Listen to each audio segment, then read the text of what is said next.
Bienvenidos a esta segunda temporada de Camino al Universo. En esta temporada vamos a estar discutiendo acerca de temas de aspectos sociales muy importantes para que podamos desarrollarnos en una mejor sociedad. Y en el día de hoy vamos a comenzar con una discusión acerca de un tema que ha acaparado los titulares de nuestro país, el tema de la violencia de género.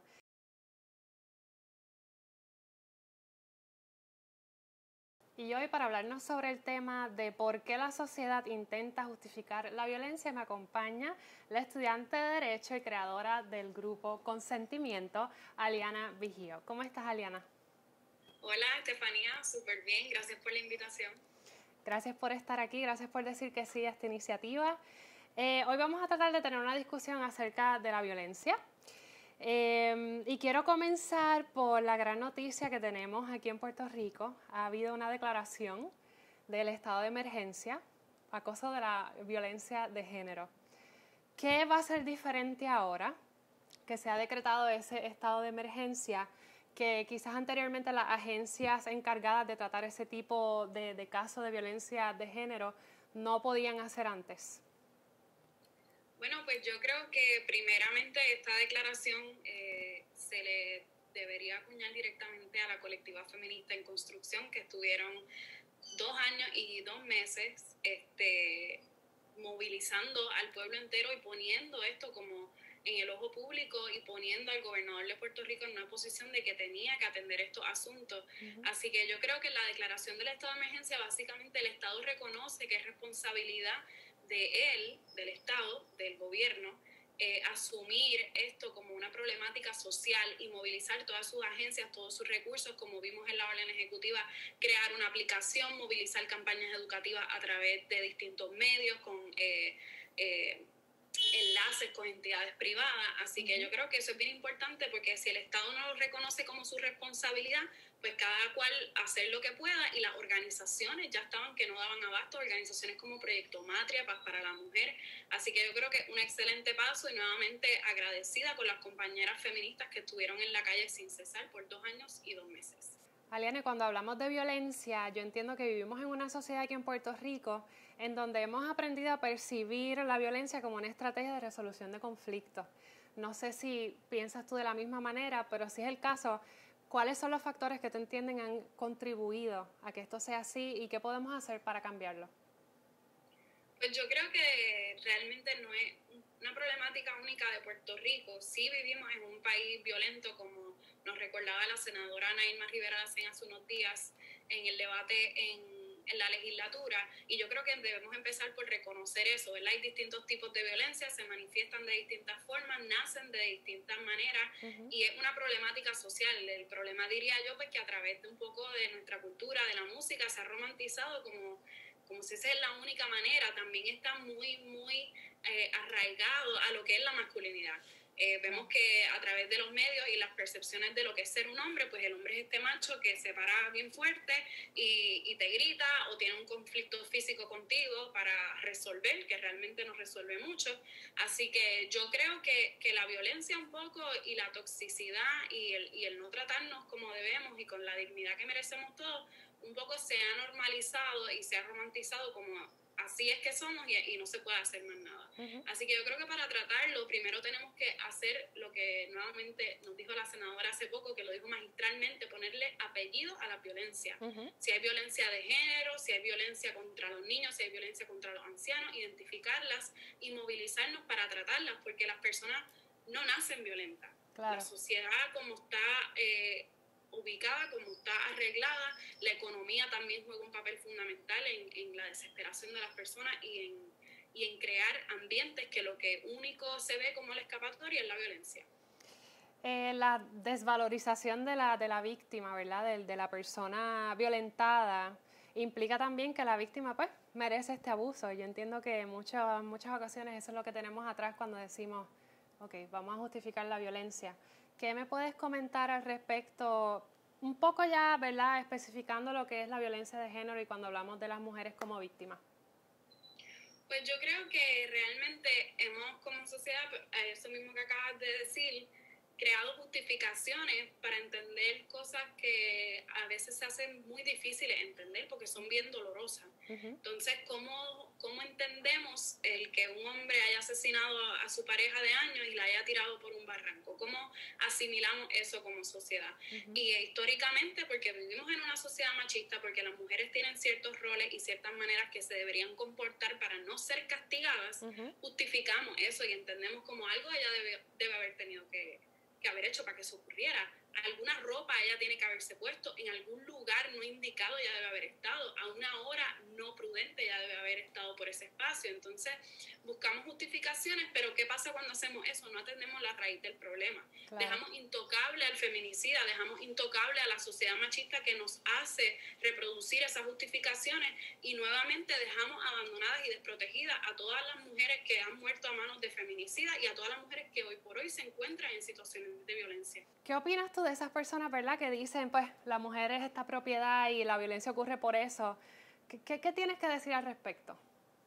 Bueno, yo creo que eso tiene su verdad en el sentido, por ejemplo, cuando las feministas hablamos del patriarcado, el patriarcado es un sistema de antaño que precisamente se funda porque el padre o el hombre era dueño de la propiedad, la mujer y los hijos. Entonces un poco nos hemos ido desligando de eso y a fuerza de lucha de las feministas hemos logrado un montón de cosas, que nosotras podamos comprar nuestra propia casa, que tengamos control sobre nuestras cuentas, pero eso no desaparece de la nada. Todavía se arrastra mucho de ese pensamiento de que si yo me caso contigo, yo soy dueño tuyo. Y como estaban recordando la senadora María de Lourdes y la senadora Nailma Rivera Lacén hace poco, en nuestras leyes, en todo lo que nos regía, incluso se veía adentrado cómo se protegía esa dinámica de que el hombre, el esposo, era dueño de su esposa, podía violarla, podía controlar absolutamente todo lo que ella hiciera. Así que yo creo que tenemos que entender que como sociedad necesitamos educación, educación con perspectiva de género para entender que esa no es la forma de relacionarnos y no son lo que queremos arrastrar para el futuro. Si seguimos hablando de maneras en que justificamos la violencia en general, ¿no? Violencia de género, pero violencia en general, en muchas ocasiones decimos que esto son acciones de personas que están inestables emocional y mentalmente.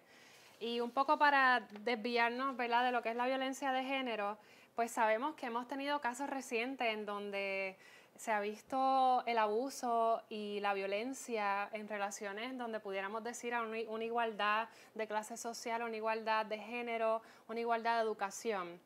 Y voy por aquí porque quiero llevarlo un poco al aspecto de la salud mental y quiero saber qué tú opinas acerca de extender la conversación más allá de la perspectiva de género para incluir la salud mental y emocional como una fuente que a mi entender tiene mucho que ver cuando estamos hablando de los casos de violencia. Bueno, creo que, ¿verdad?, depende de la violencia que estés hablando, porque nuevamente ponerle apellido porque una persona que tenga debilidad en su salud emocional y mental por cuestiones de género, pues no es lo mismo que lo tenga por cuestiones de no haber tenido acceso a la educación o no haber tenido acceso a los recursos básicos para cubrir sus necesidades. Así que yo diría, por lo menos en la cuestión de género, por ejemplo, empezar con la educación con perspectiva de género también reconoce la importancia de construir masculinidades tóxicas que no permiten tener una salud mental y emocional saludable, porque, por ejemplo, si venimos criando a los niños y niñas con que estos son tus roles y los nenes no lloran y los nenes no pueden expresar sentimientos y tú no puedes tener vínculos afectivos con tus amigos varones porque eso se ve visto mal o se ve visto como si fuera una tendencia a una relación homosexual, que para mí es impensable que estemos tan a temprana edad acuñándole eso a los niños, pero eso es lo que hemos hecho desde siempre. Entonces ahí ya vamos trastocando la salud mental y emocional de miles y miles de jóvenes puertorriqueños que después están en estas situaciones y se ven desprotegidos y no saben cómo reaccionar. Así que la educación con perspectiva de género en ese tema en específico sí presenta nuevas oportunidades de ser y estar sin que las personas te vayan a juzgar, sin que las personas te vayan a violentar por ser lo que quieres ser. Estuve leyendo acerca de consentimiento, ¿verdad?, esta iniciativa que tienes con una de tus compañeras y me llama mucho la atención porque cuando estuve compitiendo en el certamen el año pasado, mi pregunta final, la famosa pregunta final, fue precisamente cuáles eran los factores que yo entendía contribuían a la violencia contra la mujer y qué pudiéramos hacer para mejorarla. Y yo contesté algo por la línea de que habíamos pues naturalizado unos ciertos comportamientos que han surgido ser muy dañinos para las mujeres y que necesitamos la educación. Y cuando hablamos de educación hablamos de este concepto de vamos a aprender algo de lo cual no sabemos. Pero sin embargo, yo creo que lo hace diferente cuando tratamos de educarnos acerca de la violencia de género es que, como bien dicen en tu descripción de consentimiento, vamos a educarnos acerca de algo que ya conocemos y vamos a tratar de desaprenderlo. Exacto. Entonces... Sí, y yo creo que eso es difícil, Ajá. porque realmente tú estás rompiendo con todo lo que tal vez algún día te dijeron correcto. O sea, además, por ejemplo, yo me crié muy católica y pues de pronto cuando uno entra a estos espacios se encuentra con qué es lo correcto. Claro. Y como seres humanos, pues muchas veces intentamos irnos a lo blanco y negro. Esto está bien o esto está mal. Y realmente no, vivimos en un mundo muy diverso y hay muchas cosas que nos enseñaron que a lo largo de nuestra vida nos damos cuenta que no funcionan. Y la perspectiva de género, nuevamente, este tipo de educación que nos invita a desaprender, lo que busca es analizar las cosas desde otra perspectiva, no es más nada que eso. Claro. Analizarlo desde una perspectiva más holística y amplia. Y desaprender nos toca a todos, porque lamentablemente muchos espacios nos han enseñado que uno va aprendiendo y es como que llegas a este súper sábelo todo y después ya no hay más nada que aprender. Falso. Todos los días nos toca aprender y desaprender cosas, recoger y soltar. Ese es el camino de la vida. Ok, te voy a hacer una última pregunta y me tienes que contestar con un sí o con un no y por qué. Okay. ¿Es más fácil justificar la violencia que luchar en contra de ella? Es más fácil ¿Es más fácil justificar la violencia que luchar en contra de ella?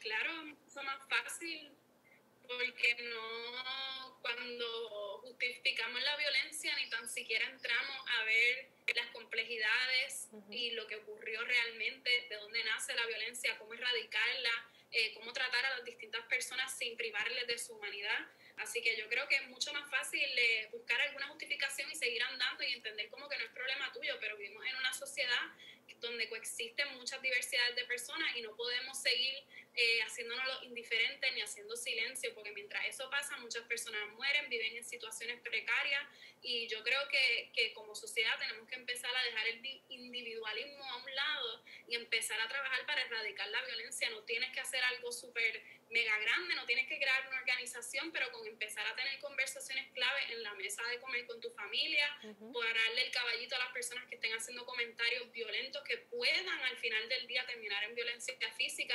Yo creo que es un lugar perfecto para comenzar y deberíamos asumirlo como responsabilidad todos los puertorriqueños y puertorriqueñas. Muchísimas gracias, Aliana, por tu tiempo, por tu luz, por tu información y sobre todo por invitarnos a aprender a desaprender. Claro que sí, gracias a ti, mucho éxito. Gracias.